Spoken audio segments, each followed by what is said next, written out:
जय श्री कृष्ण, राधे राधे। तो बंधुओं, आज हम इस वीडियो में श्रीमद् भगवत गीता के 9वें अध्याय राज विद्या राजगुह्य योग श्रवण करेंगे। क्या भगवान कृष्ण को देख सकते हैं या कोई ऐसा भी यंत्र है जिसके माध्यम से भगवान को देखा जाए? वैसे देखा जाए तो बहुत सारी चीज़ें ऐसी होती हैं जिनको हम अपनी आँखों से देख नहीं सकते। जैसे दही के अंदर बैक्टीरिया चलते रहते हैं किंतु हमें दिखाई नहीं देते। देखना है तो फिर हमें विज्ञान एक टूल देता है जिसका नाम है माइक्रोस्कोप। इसके माध्यम से हमें रेंगते हुए बैक्टीरिया दिखाई पड़ सकते हैं। उसी प्रकार भगवान को भी प्राप्त करने का एक टूल है जिसका नाम है भजन। वो भजन सिर्फ नाम जाप नहीं है। रामायण में कहा है श्रवण कीर्तन स्मरण पाद सेवनम अर्चनम वंदनम दास्य सख्यम आत्म निवेदनम। ये 9 प्रकार की भक्ति से अंतःकरण पवित्र होता है। और जैसे शीशा मिरर में गंदगी लगी हो और आप पोंछ देते हैं तो एकदम क्लियरिटी होती है, आप अपने आप को देख सकते हैं। उसी तरह से इस टूल से फिर आपको प्रभु की अनुभूति होती है जो आपकी आंखों से दिखाई नहीं पड़ रही है। वीडियो शुरू करने से पहले अगर आप इस चैनल पर नए हैं और आपने अभी तक इसे सब्सक्राइब नहीं किया है तो आज ही चैनल को सब्सक्राइब करके बेल आइकन को प्रेस कर दीजिए ताकि हमारी वीडियोस की नोटिफिकेशन आपको मिलती रहे। जिसे योग मिल गया हो उसका ऐश्वर्य उसका वैभव कैसा होता है, यही बात होगी आज इस अध्याय में। आइए प्रारंभ करते हैं इस अध्याय को और कूद जाए मेरे साथ इस ज्ञान की गंगा में। श्रीमद् भगवत गीता 9वां अध्याय राज विद्या राजगुह्य योग। श्री कृष्ण बोले, हे अर्जुन, तुम में ईर्ष्या नहीं है, इसीलिए यह अति गुप्त शास्त्रीय ज्ञान और अनुभव तुमसे कहता हूँ। इसे जानकर तुम्हारा अशुभ न होगा। यह ज्ञान सब विद्याओं में श्रेष्ठ तथा सब गोपनीयों में गुप्त एवं परम पवित्र उत्तम प्रत्यक्ष फल वाला और धर्म युक्त है। साधन करने में बड़ा सुगम और नष्ट नहीं होता।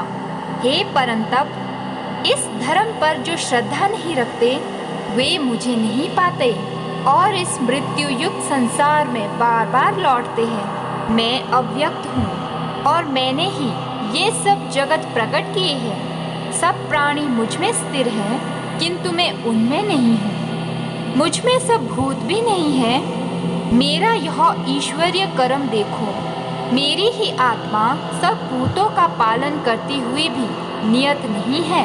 जिस प्रकार सर्वत्र बहने वाली महान वायु समस्त आकाश में व्याप्त है उसी प्रकार सर्वत्र भूत मुझ में है, ऐसा समझो। हे कौन्तेय, सभी जीव कल्प के अंत में मेरी प्रकृति में आ मिलते हैं और कल्प के प्रारंभ में उनको फिर उत्पन्न करता हूँ। अपनी प्रकृति का आश्रय लेकर उसके गुण और स्वभाव वाले समस्त भूत वर्ग को मैं बार बार उत्पन्न करता हूँ। हे धनंजय, मेरे ये कर्म मुझे नहीं बांधते क्योंकि मैं उदासीन की तरह इसमें आसक्त नहीं हूँ और स्थिर हूँ। मैं अध्यक्ष होकर प्रकृति द्वारा चराचर जगत को उत्पन्न करता हूँ। हे कौन्तेय, इसी कारण यह जगत बनता बिगड़ता रहता है। मूर्ख लोग मेरे परम स्वरूप को नहीं जानते कि मैं समस्त चराचर का स्वामी हूँ। जो मुझको मनुष्य जानकर मेरी अवहेलना करते हैं उनकी आशा व्यर्थ, कर्म विफल, ज्ञान निरर्थक, चित्त भ्रष्ट है। वे उस आसुरी शक्ति के वश में है जो मोह को उत्पन्न करती है। हे पार्थ, विवेकी जन जो दैवी प्रकृति में स्थित है वे मुझे संसार का आदि अविनाशी जानकर अनन्य मन से भजते हैं। वे दृढ़ व्रती सदा मेरा कीर्तन करते और भक्ति से उपासना करते हैं। कोई एकत्व से, कोई पृथकत्व से और कोई मुझे अनेक रूप वाला विश्व रूप मानकर उपासना करते हैं। श्रोत यज्ञ मैं हूँ, समात यज्ञ मैं हूँ, पितृयज्ञ मैं ही हूँ तथा औषधि, मंत्र, होम का साधन कृत अग्नि और होम मैं ही हूँ। इस जगत का पिता माता, धारण करता, पितामह, जानने योग्य पदार्थ ओंकार, ऋग्वेद, सामवेद और यजुर्वेद भी मैं ही हूँ।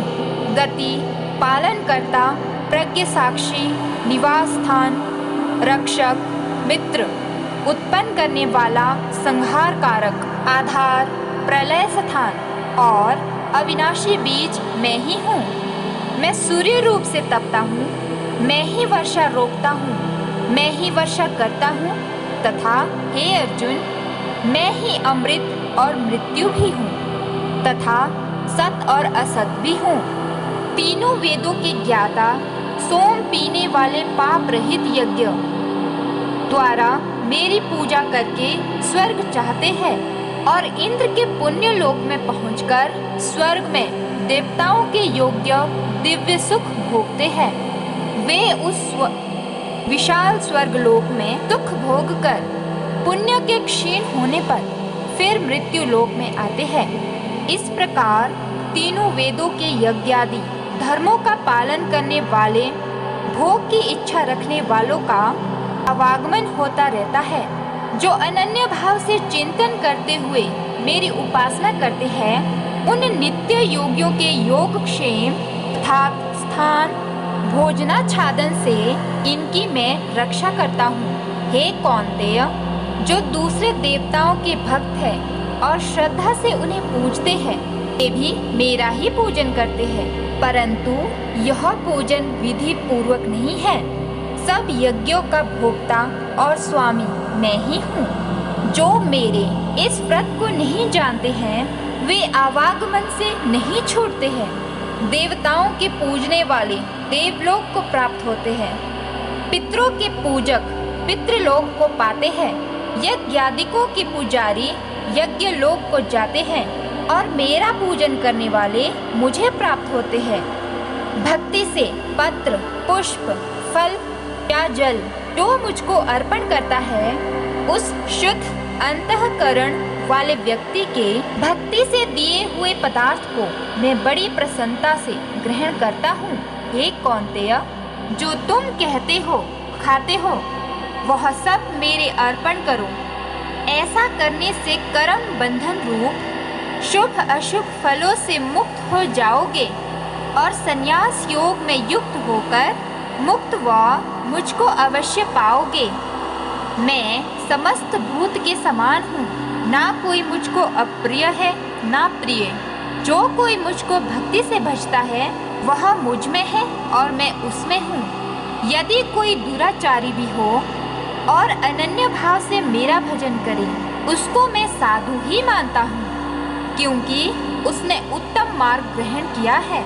वह शीघ्र ही धर्मात्मा होता है और चिरस्थायी शांति को पाता है। हे कौन्तेय, यह निश्चय करके जानो कि मेरा भक्त कभी नाश को प्राप्त नहीं होता।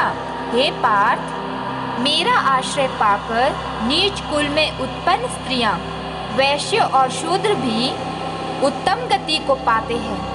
फिर जो पुण्यवान भक्त राजर्षि और ब्राह्मण है, उनकी तो बात ही क्या है।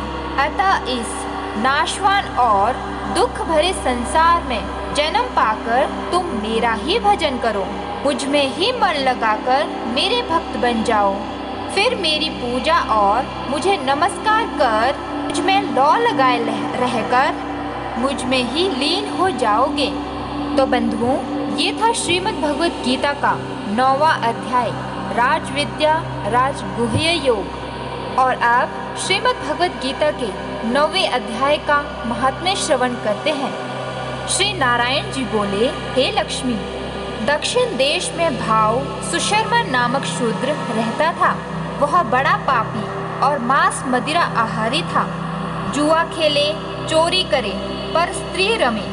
एक दिन मदिरा पान से उसकी देह छूटी, वह मरकर प्रेत हुआ। एक बड़े वृक्ष पर रहे। एक ब्राह्मण भी उस नगर में रहता था।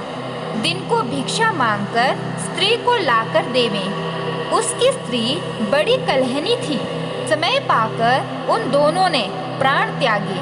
वह दोनों मरकर प्रेत हुए और वे भी उसी वृक्ष पर आकर रहे जहाँ प्रेत रहता था।